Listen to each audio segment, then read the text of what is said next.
tout le monde, on est le dimanche 20 février. Donc comme prévu, je vais essayer de vous montrer les misbahs. C'est un peu la course, donc je vais faire ce que je peux.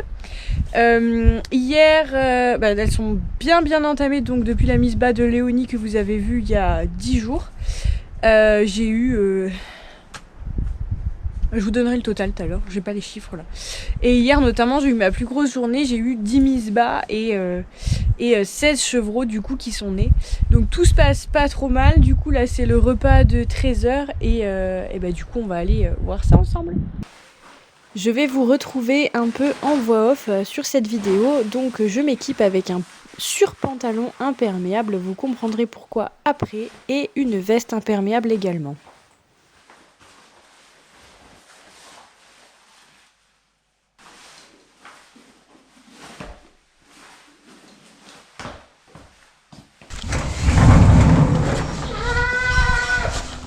Mon calme. Ça va les filles, je suis là. Je suis là. Alors, il y a des petits là. Là, il n'y a personne. Oui.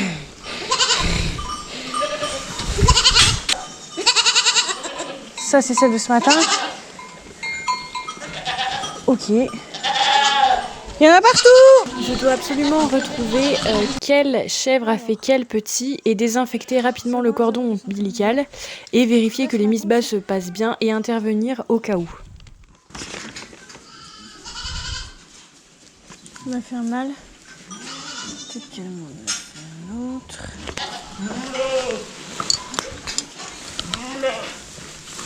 C'est bien sec. Doucement. C'est un mâle aussi.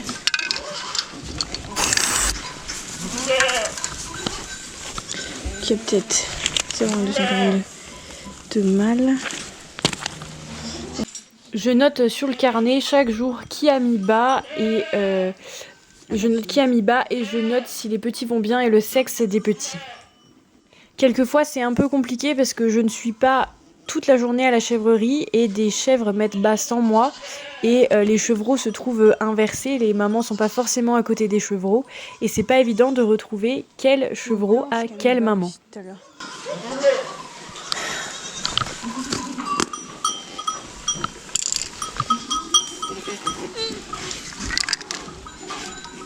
C'est une fille.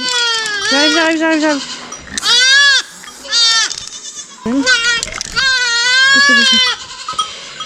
Moi c'est deux filles.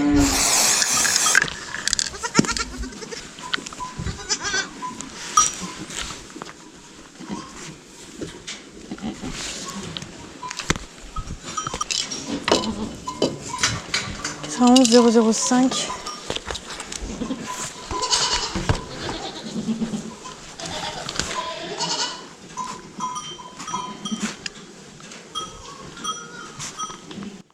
J'ai avec moi une fiche où je sais quelles sont mes bonnes laitières et du coup quels sont les petits des bonnes laitières que je dois garder. Auquel cas si je dois garder un petit, il aura un collier autour du cou orange où je note le numéro de la maman et le jour de naissance.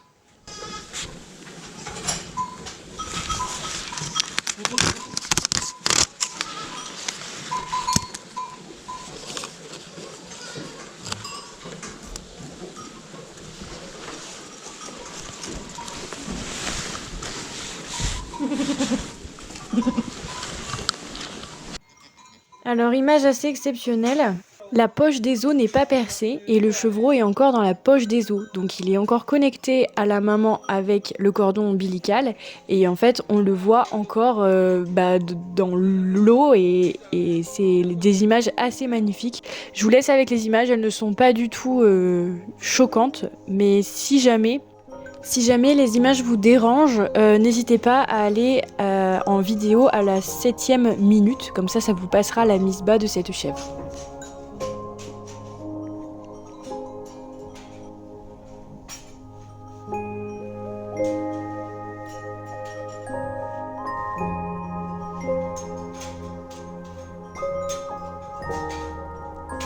La plupart des chèvres mettent bas couché, mais ça arrive qu'elles mettent bas debout et vous allez pouvoir le voir tomber. Il descend.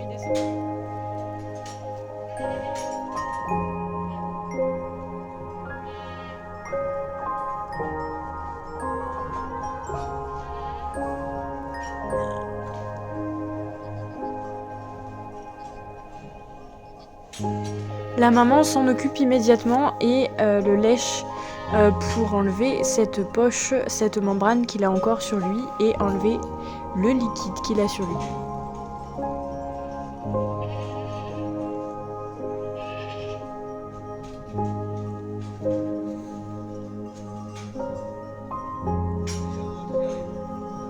Même pas 3 minutes après que le premier soit tombé, le deuxième arrive très rapidement et en fait il se présente pas normalement, il se présente les pattes arrière en premier, mais comme la poche n'est pas percée, c'est pas un problème et il sort très très vite, vous allez le voir.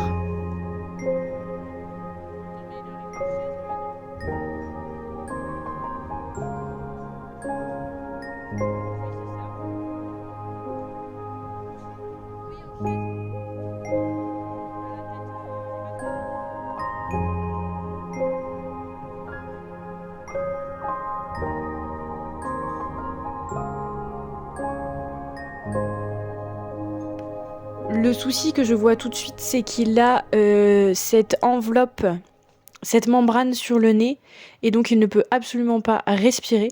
Vous voyez la membrane, donc tout de suite, je vais l'enlever pour qu'il puisse respirer. C'est ce qu'on doit faire. La maman, normalement, le fait en le mangeant, mais là, elle s'est occupée de l'autre chevreau, donc il faut absolument que je l'enlève rapidement. Et c'est la chose à surveiller quand on a des mises-bas, que ce soit les chevreaux ou les veaux, c'est que cette membrane ne reste pas sur leur bouche et sur leurs narines pour leur permettre de respirer.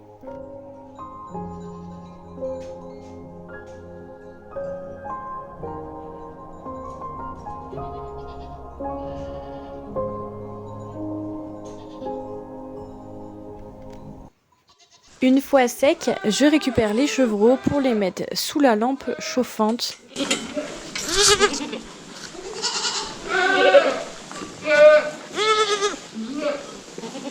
Petit chien là. Oh oui, le petit chien. Ça fait pas.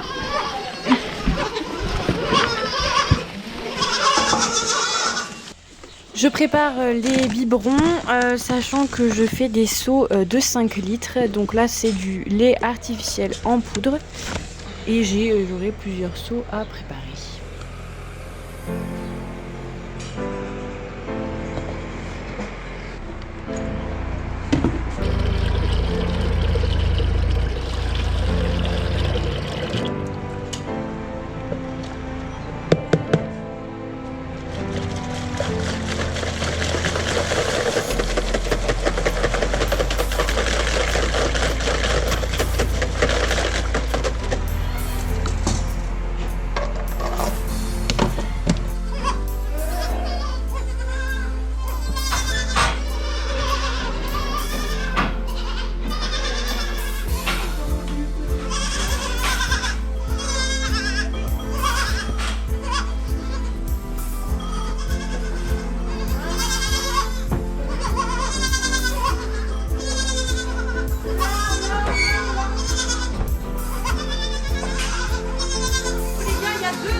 Les plus âgés savent déjà boire au seau. Par contre, pour les plus jeunes, il faut que je les pose un par un sur la tétine du seau pour qu'ils puissent boire. Donc ça prend un peu de temps.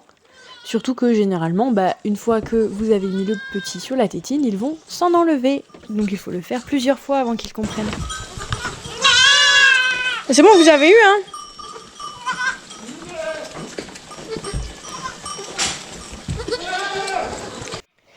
J'ai récupéré à la traite de ce matin donc le colostrum des mamans. Le colostrum, il faut absolument que je le distribue aux chevreaux. Donc là, il est froid. Je vais le mettre dans des biberons et le mettre dans un seau d'eau brûlante pour qu'il se réchauffe.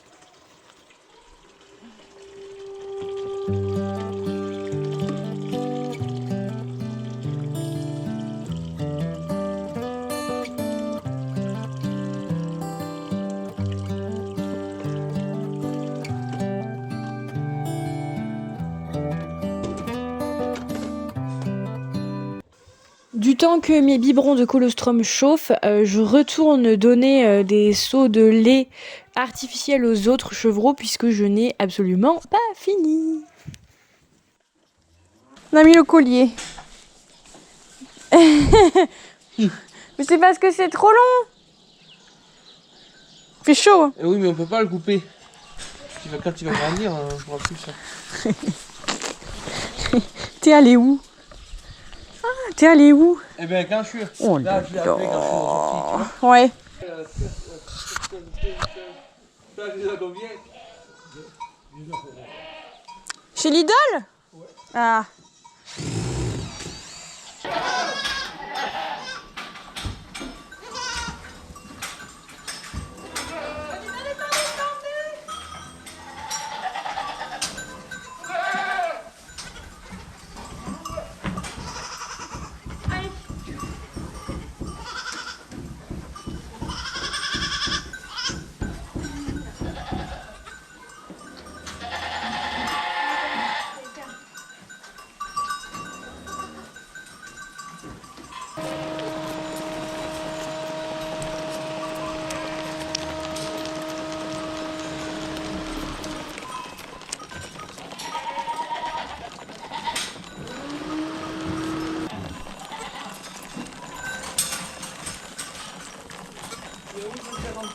Ouais, ça marche.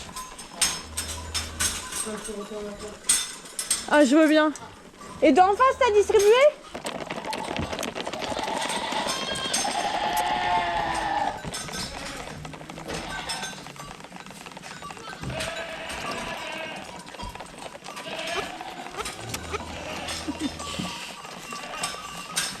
Pour vérifier, il y a tellement de chevreaux, pour vérifier que chaque chevreau a correctement bu, je leur tâte le ventre si vous voulez, puisque bien évidemment l'estomac il s'est gonflé, rempli de lait, donc si le chevreau il n'a pas un estomac suffisamment bombé, c'est qu'il n'a pas assez bu, donc je le remets à la tétine.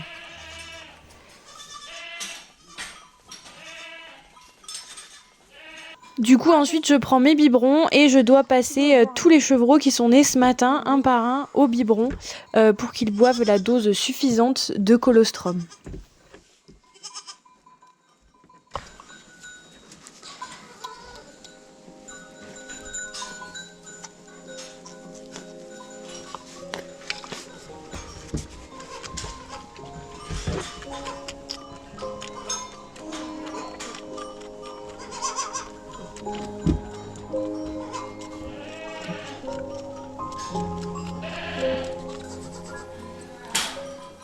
Après les repas, je profite pour bien repailler puisqu'il faut que les chevreaux soient dans des loges très très sèches et très très propres. J'ai eu du mal à faire les biberons à tout le monde. Un chevreau, quand il a... En fait, il faut lui apprendre. Il faut déjà qu'il prenne le biberon individuel, comme les mêmes biberons qu'on a pour les humains, pour boire le colostrum. Ensuite... Ensuite, je lui apprends à boire... Moi aussi, je t'aime. Du lait en poudre, mais au biberon, au multibiberon. Et au bout de 4 jours, il sait boire au multibiberon. Et là, comme ces derniers jours, j'ai eu énormément de petits. J'en ai les 3/4 qui savent pas boire au multibiberon. Donc j'ai mis 1h30 pour faire le biberon à tout le monde. Et aujourd'hui, je suis à 42 mises bas et 64 petits. Ça va plutôt bien. J'ai 2 prématurés qui sont vraiment pas grands. C'est 2 filles, mais ça va le faire. Je pense que ça va le faire. Elles sont sous la lampe chauffante, elles boivent bien. Donc à partir du moment où elles mangent bien, ça roule. Donc j'espère que ça va le faire. J'ai eu quoi? J'ai eu 2 avortements. Donc des chèvres qui ont fait des bébés qui étaient décédés à la mise bas. Donc ça va, on s'en sort pas bien. Et niveau mise bas, il m'en reste... j'en ai eu 40, il m'en reste une 60, 70, je suis pas encore à la moitié. Voilà. Alors ça peut paraître mignon, hein, c'est des chevreaux, c'est des boules de poils, c'est magnifique, hein, c'est un régal de s'en occuper. Après, il faut savoir que c'est le seul moment de l'année où je suis en tenue complètement imperméable, pantalon et haut, parce que Les petits, je les récupère, ils sont mouillés. Des fois, j'aide pour les mises bas. Donc, au bout d'une journée, je suis couverte de sang, je suis couverte de glaire, de liquide. Comment on dit? Liquide amniotique, sûrement. Voilà. Et d'excréments de chevreau. Donc, je suis en tenue imperméable et je sens le lait en poudre. Et tous ceux qui connaissent ou qui ont des chevreaux, ils savent qu'au bout d'un moment, le lait en poudre, ça prend une sacrée odeur. Donc je suis en tenue imperméable pour éviter pour que ce soit supportable. Ah, mademoiselle nous a rejoint.